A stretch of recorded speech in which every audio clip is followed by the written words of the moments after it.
Hello, hello. I am Nancy White, and we are welcoming you to the Healthy Sales Chick Show.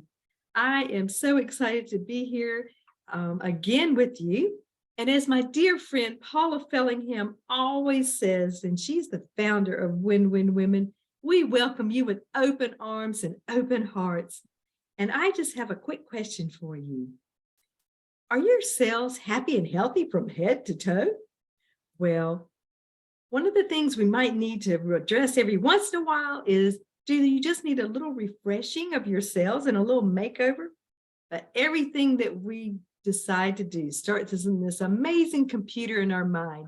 It always starts in our mind. But maintaining that healthy mind, body, and spirit takes some work every single day. And if we don't pay attention to one of those mind, body, and spirit parts of our healthy self-care, they start letting us know about it. But our discussions here are going to include attributes, tips, or suggestions for acquiring and maintaining. Remember, maintaining is that hard work. I shouldn't say hard. That is the effort that we put in to keeping our lives a healthy living lifestyle. So today we have a special guest I'm so happy and grateful for, Pamela Plick. She empowers women to build wealth from the inside out. Now, isn't that an interesting thought? You're going to find out more about that. But we're going to learn from her. And our topic is women and money. And a lot of times women have a real challenge talking about money. Well, Pamela is going to make it fun and easy for you to be able to ask questions and learn and know more about money. A couple of talking points we're going to talk about tonight is taking care of yourself financially is part of your self-care. And we're also going to have tips from the expert for practicing financial self-care. Welcome, Pamela. I'm so happy that you're here. Oh, thank you so much, Nancy. It's an honor to be on your show. I'm excited to be here. Well, I'm going to share just a little bit about Pamela, because if I shared everything about her, we'd be here all evening, and we want to hear from her. But she is known as the money mentor for women. And Pamela specializes in helping women find their money power, providing the education, the strategies, and the tools to grow financial confidence in security and freedom. And the number one thing for women, they always will tell you, is security, whether it is financial, physical, or whatever. But Pamela is a certified financial planner, practitioner, and certified money coach. Yes, there are money coaches that are certified. She is a registered investment advisor, a certified divorce financial analysis, and we're going to touch on that a little bit later too, and an accredited wealth management advisor. She is leveraging over 25 years, and when you see her, you're going to think I'm lying, but over 25 years of experience in the financial services industry. And she opened her own firm in 2011. Congratulations so much for that. But since then, she has become a well-recognized financial expert and a sought-after speaker. So remember that. If you need a great speaker, she's going to be one for you. And her work has been highlighted in the Huffington Post. I love this one, Investopedia, NerdWallet, and US Today, and Forbes. She's also been a featured expert on Golden Girl, Finance, and Daily Word. Welcome again, Pamela. I am so grateful that you're with us today. Thank you, Nancy. I'm excited. I'm excited for this conversation. Well, and that we love having candid, just open conversations. And I want to just ask you a question just to start out with, Pamela. Why do you focus on women? Well, I focus on women, and actually I was focusing on women before it became fashionable, became a thing, because I really believe that we have unique needs when it comes to planning for our financial future, and so I really, that are not really addressed by traditional financial services professionals. And so I really made it my mission when I started my practice, to empower other women. And if I may, I'll share a little bit about my story, my money story, which actually started over 30 years ago. And it started with my divorce. Now, everything was planned except the divorce. And at the time, when ultimately my ex-husband and I divorced when my son was 2. So I was not planning to be a sole parent, not planning to be the sole provider of my family's finances. Although at that time, I did have a great entry-level job, just started in my career in banking, which ultimately became a successful career. But I knew, and also I knew how to save, but I didn't know anything about financial planning, building wealth, and just that financial security. So as my career grew, I became successful career, moved up the corporate ladder. But the downside to that was that I had less time to spend with my son. And, when I think back on that, that is still one of the things that I still kind of get a little emotional about, because I wish I had spent more time, been able to spend more time with him. But also, as I progressed in my career, I started thinking about, is this all there is? Because is this really what I was meant to do long term? Am I in this career because I'm needing to make a financial, solid financial financial foundation for my son and I? Or is this really what, my soul was calling me to do? So I did a lot of soul searching. First of all, thinking about, well, what is next? What am I really called to do? I also had to do some work around forgiveness, right? Forgiveness, had to learn to forgive, because, when we don't forgive, that energy gets stuck, right? And the blessings don't flow. So I did do a lot of work around that. I also stepped into education.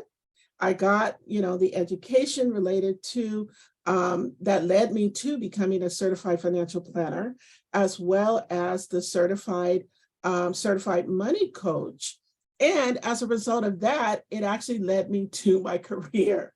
And so I left corporate America, not right away. It took some years, but I left corporate America and started my own practice. And as a result, as you mentioned earlier, my mission, is to empower women to confidently build wealth from the inside out, because we need to have that inner wealth, do the work that we need to do, overcome those limiting beliefs, so that we can build that outer wealth. And so today I'm so excited that I have a practice that I love, working with clients that I love, with, the financial freedom that I desire, and the time freedom to spend with family and friends. And my son today he's an adult with, I have a wonderful daughter-in-law, and I love spending time with them both. That is amazing, Pamela. And that gives women hope too, because I myself went through a divorce and went through that similar kind of situation too. And yes, you don't plan for it, but you also need to know what it's going to take, to be able to go to the next step, to keep moving forward. And I love, how that you just shared too about having to release and to forgive, and not causing having any blockages, because, you can't receive if you've got so much stuff, and that's another whole subject. But absolutely. But Pamela, so when you are talking about, looking back and just even observing, because you've seen and talked with a lot of different women from a lot of walks in lives, histories, backgrounds, all kinds of things. How have you seen that really taking care of yourself financially is a good part of your self-care? Because you and I have both witnessed sometimes when women are just beat down, they're just beat down, and there's some things, but how have you sort of related how both of those go really hand in hand? Oh, absolutely. And it's interesting that we all know when we think about self-care, we think about, making an appointment maybe to go to the gym or exercising, right? Getting a massage, things like that. But, taking care of yourself financially is self-care, which is ultimately part of self-love, right? Mhm. And so, we need, the most important thing that women can do is not make anyone else responsible for their financial situation. Mhm. And a couple of things that I see that are most common, and I call them the common mistakes, that Mhm. I see women make. First of all, is letting someone else manage their finances. And what's interesting too, in my practice, it's working with hundreds of women, we would think that it was probably generational, but it's not. I see women today that are still doing, the same thing. And so, number one is, making someone else responsible for your financial situation. Now, we don't want to turn over our financial situation to anyone, not fully turn it over. Now, I'm not saying, I think it's important, that if you have an advisor, a trusted advisor that you're working with, don't blindly just let them manage your finances, right? Ask questions until you understand. Mhm. Absolutely. And remember that your partners, and that's what I tell my clients. I am a trusted advisor. And I remember, I have a client who's since passed away. She's one of my favorite people in the world. And she said, well, Pamela, whatever you recommend, I'm fine with it. And I've said, oh, no. Oh, no. First of all, you don't necessarily need to know all of the ins and outs Mhm. of the investments, but you do need to understand why, the recommendations that I'm making and why. And so I encourage, all women to take ownership and be a partner. And if you don't know what questions to ask, then there's ways to get that particular information. Mhm. The second mistake that I see women make is putting others' needs ahead of their own. Now, we traditionally we are the nurturers, right? Typically in the family, we're the caregivers. We're raised that way, kind of programmed that way. But if you think about it, even as mothers, right? We want to help our children, but the best thing that you can do for your children is to be self-sufficient so that you are not a burden to them in your older years. And that's what I tell I tell ladies, you need to take care of yourself first. And if you think about the analogy that I use is if we're on an airplane, right? And they give us the safety speech, right? What is the first thing they tell you to do if the cabin pressure drops, right? Yep, And put your you're mask on. traveling, Mhm. if you're traveling with a child, they Mhm. tell you to put your mask on first, then put on the child's mask because you have to take care of yourself first. Otherwise, you're not able to take care of others that depend on you. And you And mentioned something that I want to sure, highlight just a little bit more too, Pamela. Children, because when you are letting your children be able to see you, how you manage money instead of it managing you, just like stress and everything else. yeah, But when you start teaching that next generation, this is the healthy way to manage money and to have that, relationship with money.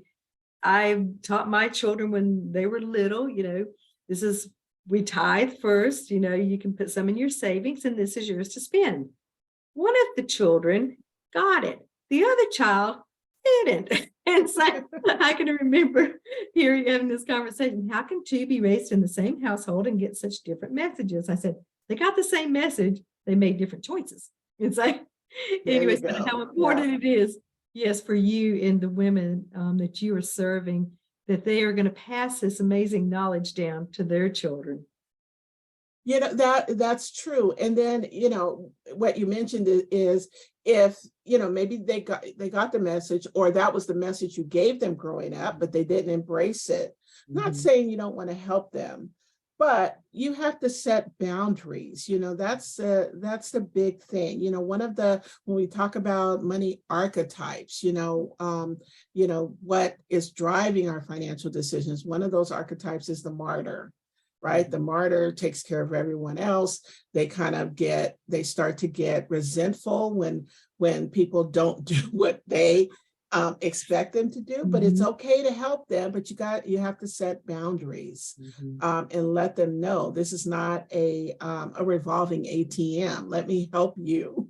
Let me help you put a plan in place, right? Mhm. And then the third mistake that I see women make is procrastinating on financial decisions. And the good news is this one is easily overcome, Mhm. through financial education and support. A lot of times when we don't know what to do, we don't do anything. It causes us to be stuck, right? To get stuck. But what you want to do, and we don't typically ask for support as women. We want to be strong. We don't tell other folks, that we need support. We don't invite them into our self-care. And Mhm. so it's important to recognize that you can get the education and support that you need. There's so many places. Now, sometimes we can get information overload, right? But it's important when we get that information that we get it from a reputable source that really is about educating you, not trying to sell you something. Absolutely. So yeah, And so those are there's the most yep. common. Thank you so much. And we're going to repeat those three just in just a few minutes too, to reinforce that too, Pamela. But I heard years ago that one of the reasons that people procrastinate was fear, was that if you kept looking down, looking down, looking down, whether it was the fear of whatever, you have to, put that in there. But and taking action is something that, it takes courage. It takes people, to make those steps, to do those things that they need to do. It takes courage. And sometimes the human nature, we don't have that courage. But then when we become educated, like what you're doing an amazing job doing, understanding. So you're working and with these women to understand. And I will ask questions until I understand if it's Mhm. something I really need to know about, which I'm always a lifelong learner. I'm going to learn something new every day, but using wisdom. So that knowledge, understanding, and wisdom. And you have all three of those areas. I know that you bring to the table when you're working with women, and making it to where they can feel empowered. It really does. Knowledge and wisdom and understanding empowers people, and it makes them feel, you know, better about themselves, but it also makes them have, when things come across their path, like somebody trying to sell them this or trying to sell them that, they're going to go, Yeah. wait, I'm going to call Pamela. So, we're just talking, and that's one of the things, having that advisory, that relationship with you. People, the ladies can just pick up the phone, they can get in touch with you to be able to ask. And that is one of the best gifts that we can ever give any of our clients, is that freedom and just having that knowledge going, you're not bothering us when they want to ask you a question or get information or advice from you. So some things for you, some tips that we're going to get into also, Pamela, if you would be gracious enough to share some of your tips. And this is just a touch.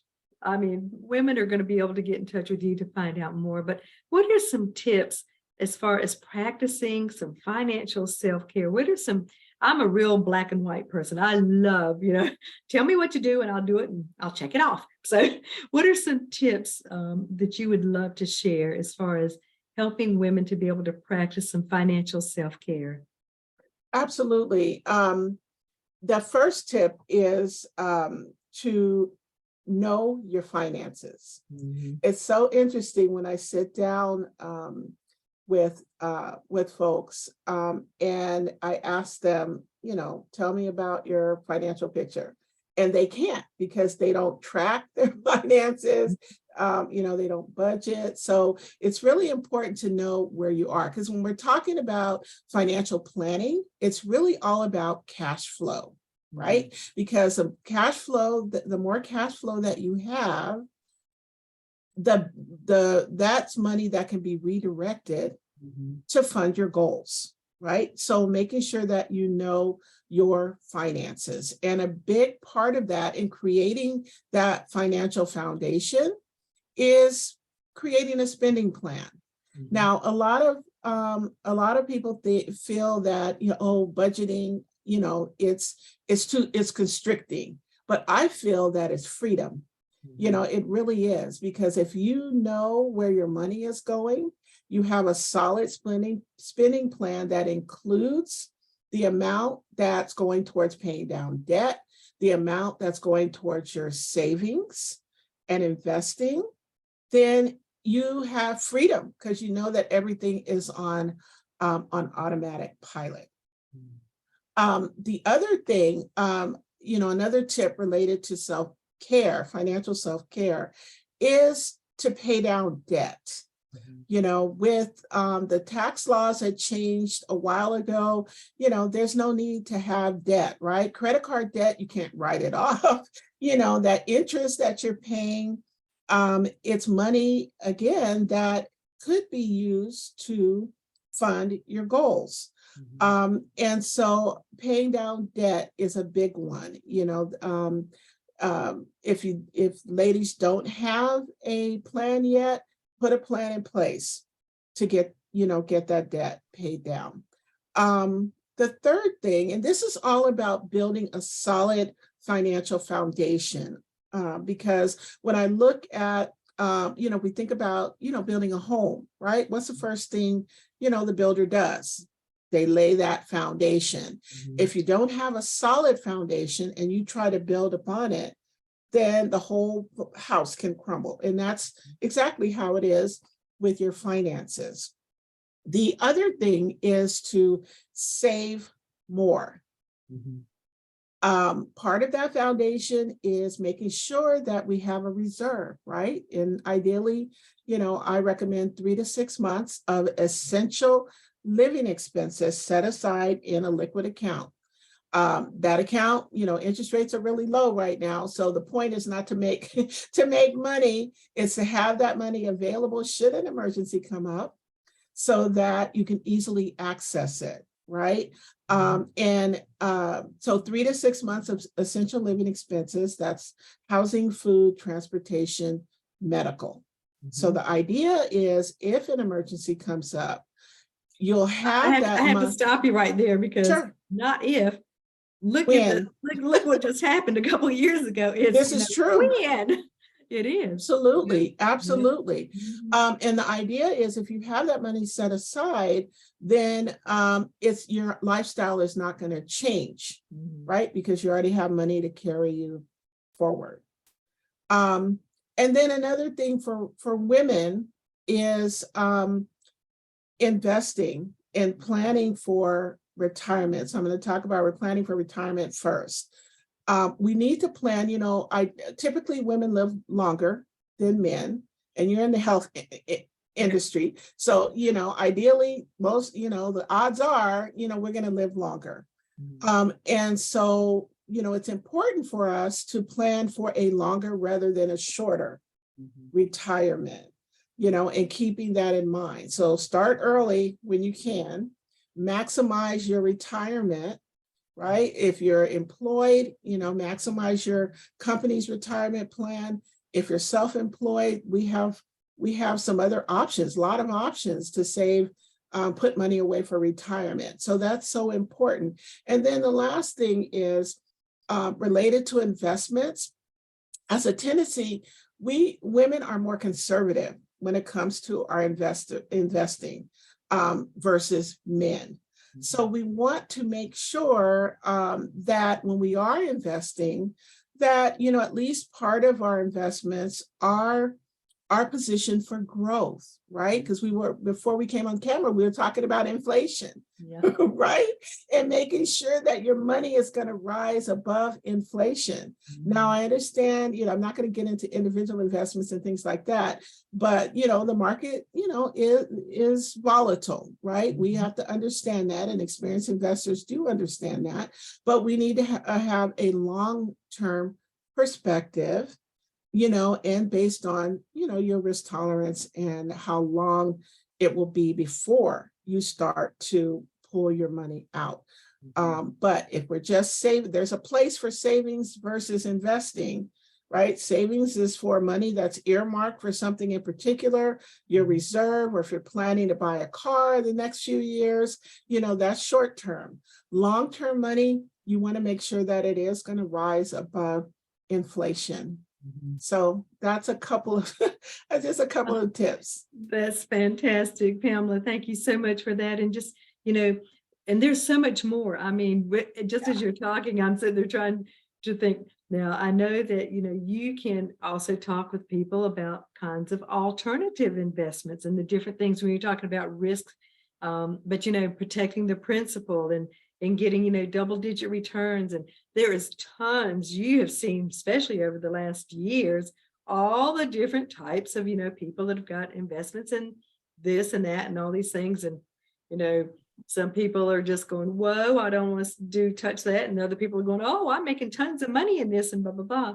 So that's where you come in as that financial advisor to educate, to help people to understand, again, what the risks are, what their choices are. Yes. People don't realize they have choices. And sometimes, this is just a joke that I would do every once in a while, Pamela. I would say, so how much money are you paying the bank to take care of your money? And so people look at me and go, what? And I was sitting there going, but you have to know just exactly what you said to have that reserve, because there will be times. It's just like people that I work with, we want to have a long longevity.